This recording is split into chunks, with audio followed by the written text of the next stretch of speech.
The Chinese Communist Party has learned from the Soviets' mistakes and is pursuing global dominance of critical technology. The plan is brilliant in its simplicity.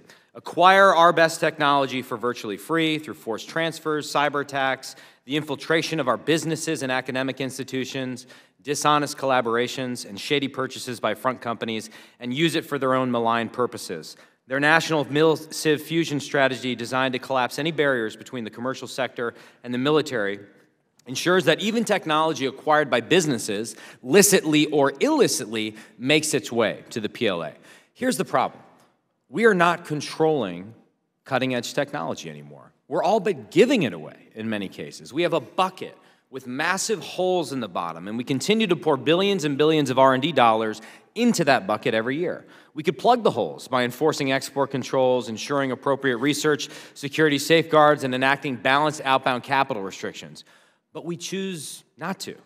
It's time for that to change. It's time for Congress to step up. It's as though a burglar has robbed your home dozens of times before, told you that he's coming back tonight, and yet you still leave your front door unlocked and your valuables lying around in plain sight.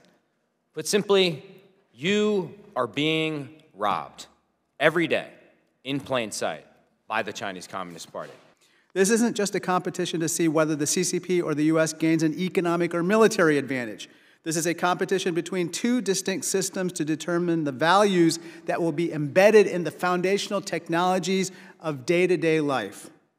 In the American system, AI will primarily be used to enhance productivity. We aim to use it to ensure workers' livelihoods are improved, not replaced. In the CCP system, we've seen AI used to surveil those who criticize the government, with the potential to usher in a new model of digital authoritarianism that the CCP is already exporting around the world. This is the inflection point.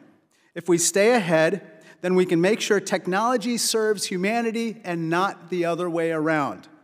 But the reverse is also true.